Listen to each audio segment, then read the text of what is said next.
a dark road at night or strolling through the park. When the light begins to change, I sometimes feel a little strange, a little anxious when it's dark. Fear of the dark. Fear of the dark. Welcome back, you little heathens. It is I, your host, Benjamin James Dutil, coming to you back with another exciting episode of the Horror Heathen YouTube channel and the South Jersey Horror Podcast. Today, we are taking a detour off the main path and diving into the twisted, terrifying, and completely wild world of the 2020 horror slasher Pharm. So, imagine, if you will, heading into a VIP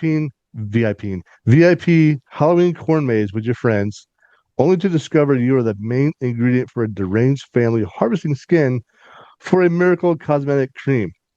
That's really creepy. So, maybe it's Maybelline. I don't know what it is. I don't know. So joining us today is the talented Aimee Stolte. I hope I pronounced your last name right. If not, you can smack me later. So, who brought Stolte. to life, who brought to life the character of Gemma. Aimee, thank you so much. How the hell are you doing? I'm doing great. How are you doing? I am doing phenomenal. I'm tired, but I'm Awesome. doing phenomenal. So, Yeah. so thank you for Awesome. joining me. I don't know where you're at. But thank you. Appreciate taking the time out to do this. Huge honor and pleasure for me. I enjoy talking about independent films a lot, and this one is really fucking twisted. That's all I'm going to say. For those who have not seen this, it's up there with Texas Chainsaw Massacre. So I'm going to say. So, it's on the same level. Anyway, my first question to you, Aimee. Pharm has a very unique and dark premise: a deranged family harvesting the perfect skin, ugh, um, of teenagers in a corn maze for a breakthrough cosmetic cream. Maybe it's Maybelline. I don't know. What was your initial reaction when you first read the script and learned about the bizarre twist? I mean, um, I was excited. I thought the concept was totally different. I'm a huge sucker for twists too. So I love a good one. And this one did not disappoint.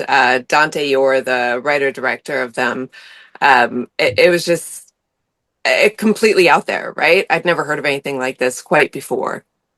So yeah, I feel like it kind of combined a few genres together into an amazing horror comedy, right?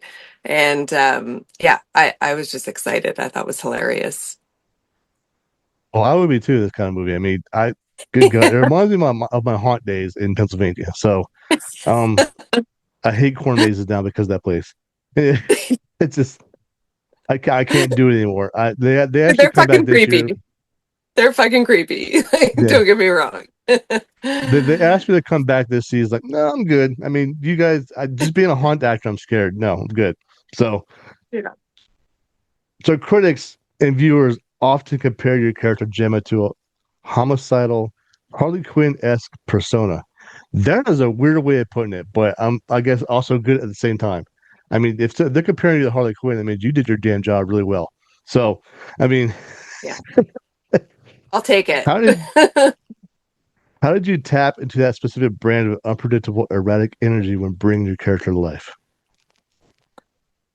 I mean, there's a couple things there. So one is it was really well written. Dante wrote it. It was like all on the page. It was a fun read. It's not always fun to read scripts. Sometimes they can be a little bit boring, or it just, you really have to imagine circumstances. This one was really fun. There's jokes written in the commentary and things like that. So it was really on the page. It was really easy to tap into through the page. I didn't have to be overly creative with it because it was just right there. On top of that, a lot of my roles, I would say, tend to be more serious type of women. And this one, I just got to fucking play. Like, it wasn't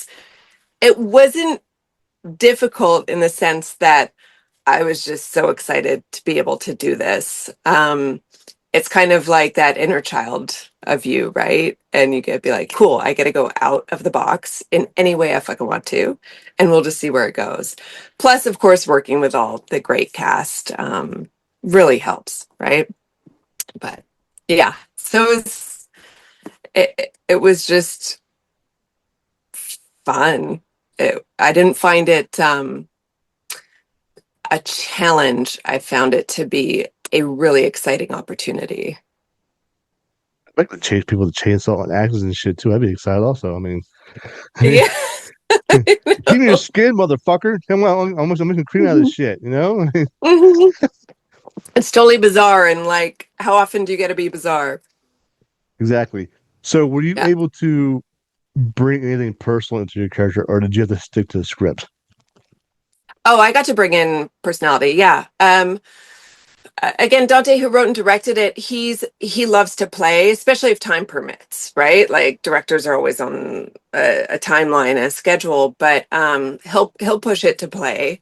So if there's an idea I have, like it's very collaborative. If there's an idea I have, or a line I want to say, or something just kind of comes out in the moment. Like everyone's down for that and down for trying different takes and trying saying things different ways. Especially with Gemma, her because she is so like unpredictable, like you said. You can take a lot of her dialogue and throw it different ways. It's not really um, this only one way works, right? Right. So it was great because I love to play. Most actors love to play. And so, yeah, I just got to do all these different takes and bring my own ideas and lift it up, right? So, yeah. Okay, so horror fans are always analyzing the tropes. Like this has a trope that like Texas Chainsaw Massacre and maybe some other horror movies that can't come to my mind real quick. But did you view your character as fitting into a specific archetype, like the smart one, the protector, the skeptic, or did you try to subvert those classic slasher tropes? Um, so I would say within the villain world in which Gemma exists and her family, right? And she's got these big burly brothers who are all brute and force and mean and that kind of thing. Her father, John Littlefield, who plays Herschel Walker, who's fantastic, definitely brings like the big protector vibes, right? I would say Gemma because she doesn't have the brute force and she grew up with all these big dudes. The smart one, 100% within her world. She had to be clever, right?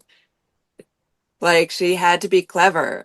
She went and got her freaking PhD and all this stuff. So she is smarter than everyone. That is her thing. So that's, I think if you're going to throw her in a bit of a like trope or connect with a trope, it would be the smart one, in my opinion. Okay, so do you think that helps set the tone for your character in the movie? Her having a PhD? Yes. Yes. Absolutely. Remind me, what's the PhD? What's the PhD again? Like skincare or Oh my something? God. Oh my God. Um, I should know this. A PhD in, I even say it. I say it in the movie. Some biochemistry, something or another, I think. I don't remember. Damn it. That's okay. I'll But probably go back it's and from watch it again. UC Davis. I know it's from UC Davis. I'm just thinking having a PhD in I'm probably biochemical engineering or something like that. That's what I'm guessing. So, Yeah, I something like that. mean, if you're farming skin, I mean, Jesus Christ, dude. I mean, then that would help immensely. So I think being the smart one in the family it really helps. Um, Yeah. so your character's aesthetic is striking, bold, and heavily contrasted with the gritty cornfield setting. I mean, Mm. God, again with the cornfields, freaked me the fuck out. Um, do you have any personal input into your character's wardrobe and makeup styling to help craft her threatening presence? Yes. I would definitely say on this one, it got to be really collaborative. I think it's really important as an actor that you feel like the character in your wardrobe, right? Whatever that speaks to you. So I worked with Lisa Bird, wardrobe, as well as Dante and others, and Angela Womack, who did makeup, on crafting Gemma's look. We had some initial ideas, but then we went to costume stores. We went to both high-end boutique costume stores and more Halloween-esque stores, to really find what fit. Originally, we were kind of looking at something steampunk for Gemma. But as Lisa and I were going through the different wardrobe options and trying them on, um, with Gemma's playfulness, like, and the bright pinks and all that kind of stuff, we just, that felt the best for her, and it does contrast nicely, which we liked as well, because she is a little bit different than anyone else in the movie, particularly different than anyone in her family. So that helped stand her out. The other side thing was, um, I mean, we're running through cornfield stuff. I did not want to be in high heels. So personally, I was like, I need a certain level of comfort to this as well. So yeah, yeah, it was great. It was really great. I'm happy with what we all came up with. Your character, holy shit, she's brutal, she's lethal, and while wielding everything from a machete to a bow and arrow, I mean, of course you have to train on those, right? So, did you receive any kind of specialized training to undergo to make those weapons look like second nature to her? Yeah. So on the first one with the machete, bow and arrows in the second one. First one, I worked with Mario Rocha, who was the stunt and fight coordinator. He also played my brother Andy the clown in the movies. Fantastic guy, fantastic coordinator. I was like, I don't know how to use or sharpen a machete. Like, please teach me. So unfortunately, I didn't have those skill sets ahead of time. So he walked me through all that stuff. He knows weapons and everything like that. He's a highly trained coordinator and choreographer himself. So he worked with me on that stuff. And then for the second one with the archery, he actually sent me to this guy, Bill DeVoe, who's in California, just outside of LA. And he is this amazing archery coach, like just incredible. He does recurve and crossbow. And I could not have asked for a better coach. I fell in love with archery, honestly, doing that. So he worked with me before set and then obviously on set with some of the different weapons, including using the bow as a weapon without the arrows. Mario worked with Tiana and I, because I mean, obviously he worked with the other actors too, but for me, my main one was with Tiana. So we would work, you know, day of, prior to, all that stuff, and just rehearse, and make it safe and mean looking. Oh, you definitely hit that. You definitely hit that one. So, um, Good. was it just the machete and bow and arrow? Or were there other weapons you had to choose from too? Like that could have been used in the movie. Um, Let me think actually. No, it was, I mean, Tiana has, and I think I have like a spiked bat at one point, which was fun. That was scary, by the way, even though it's, a prop bat, it's still like it could still do damage, Oh, right? So that's just you're the whole still Harley. like you're Yeah. you're not acting all of it, right? Some of it's real and you're like, okay, let's make sure this doesn't actually hit me. Um, Obviously with the safe people, they make sure everything's okay. But no, it was pretty much the machete and the archery was in the script. So we stuck with it. So I guess the spite bat it goes along with the whole Harley Quinn persona.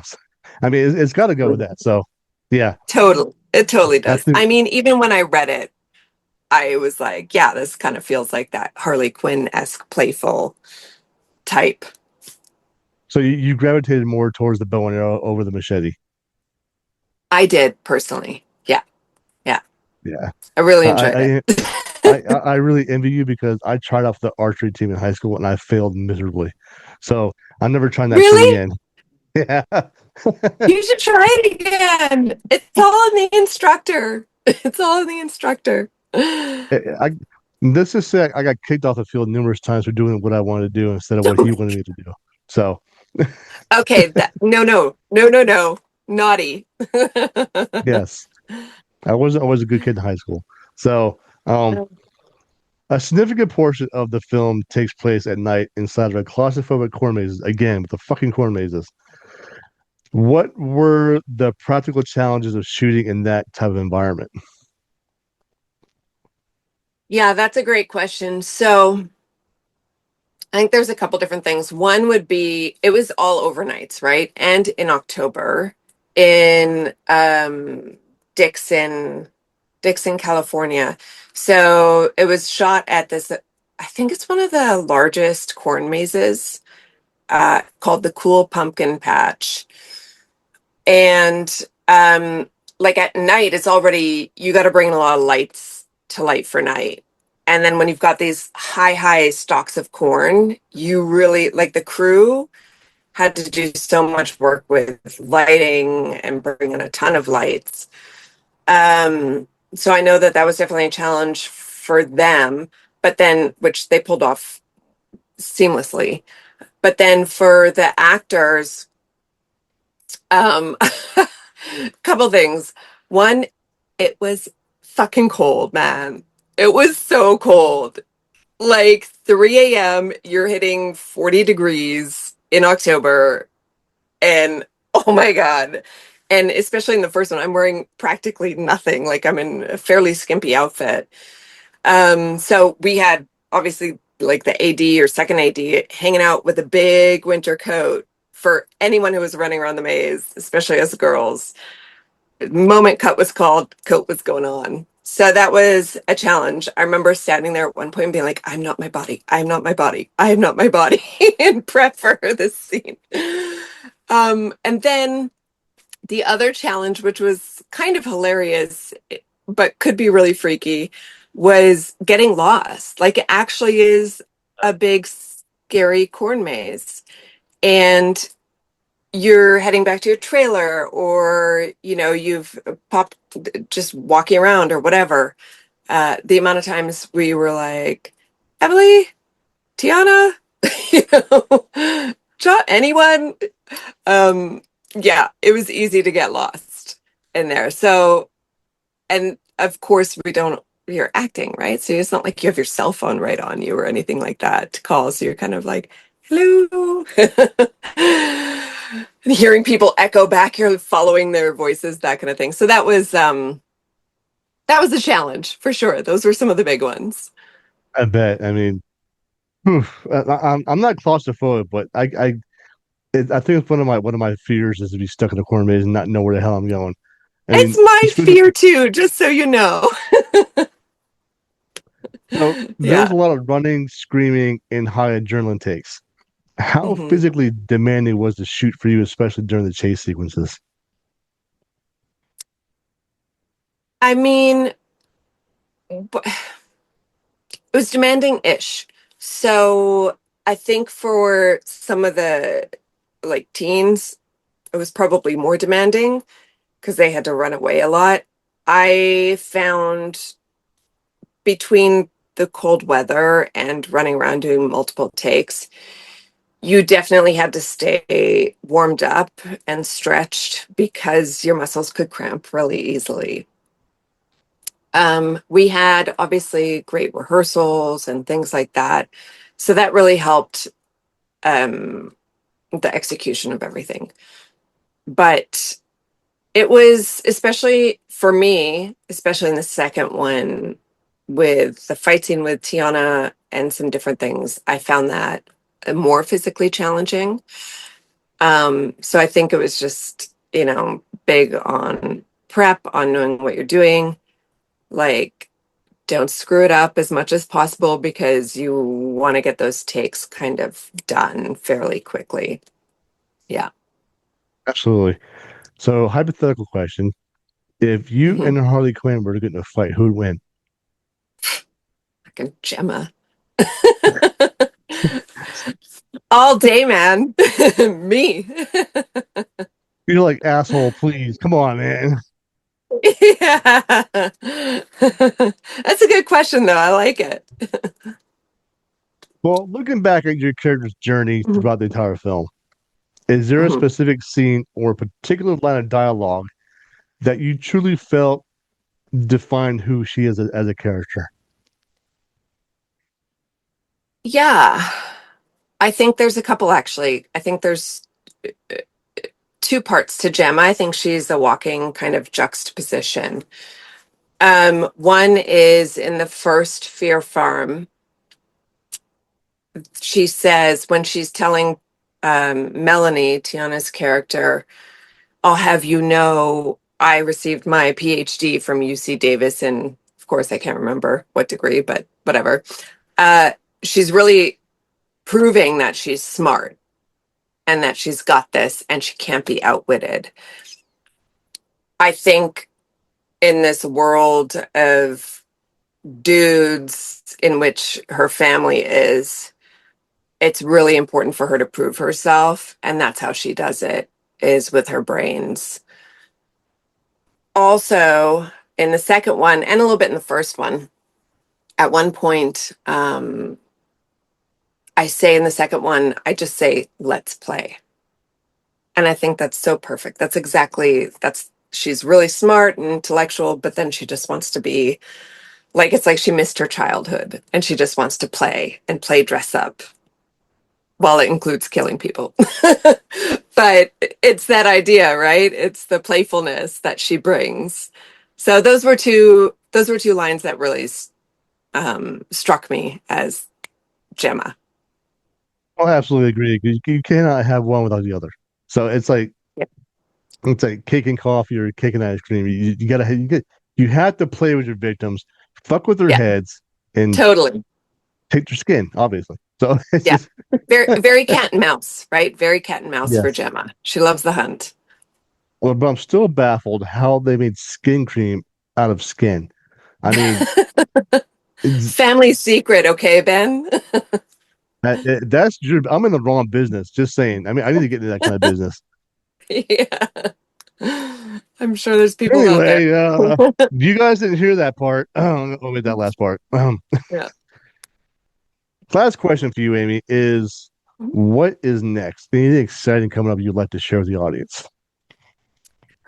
Well, currently, I'm actually in New Mexico prepping for my next film, which is going to be a revenge action drama where there's going to be a lot of shoot 'em up, um, a lot of gun work, and a lot of blood. So that one's called Strega. So we're set to film, I don't know, in a month or two, I think. So I'm just in New Mexico getting all the training in for that and prepping. So yeah, very excited. And then I have a couple movies. One hasn't released yet. It's called The Housekeeper. That's very action, fights, um, like SWAT, tactical kind of thing. It's pretty badass. And then I had one come out last year with Michael Jai White, which was super cool because he's like an action hero, called Hostile Takeover, which was a super fun martial arts action comedy. So yeah, So you do so martial arts? keep an eye out. I can't picture you doing martial arts, but if you can do it, I Dude, mean, I have trained my ass off. I am no like crazy belted person or anything. But yeah, they put me through a lot of training for that. And I totally fell in love with it. Same with actually the firearms work I got to do, the tactical training. It's amazing. The stuff you get to do as an actor, archery, machete, all that stuff is really, really cool. That's one of the things I love about what I do is all the things I never thought I'd ever learn. awesome. So that's a wrap on the chat with the amazing Aimee Stolte. A massive thank you to you for joining me all the way in hot ass New Mexico. I mean, I've been there before and I know how hot it gets. It's Um, hot. No, well, thanks for surviving the maze and stopping by to share these fantastic behind the scenes stories with us. I really appreciate it. Folks, if you have not Thank seen you it for yet, having me. or you just want to experience the madness again, you can check out Fear Farm on Amazon, Fandango, Tubi, Apple TV. Until next time, assholes, stay safe and stick to those lightly bright paths. Just saying, if you don't want to get caught in the corn maze. Yes, 100%. And you stay amazing, stay awesome, and keep that shit up. And I wish you nothing but the success of your career in the future. And I will keep an eye out for your future projects. Thank you so much, Ben. I appreciate it. Thank you so much. Have a good evening. Let's Cheers. go. Yes.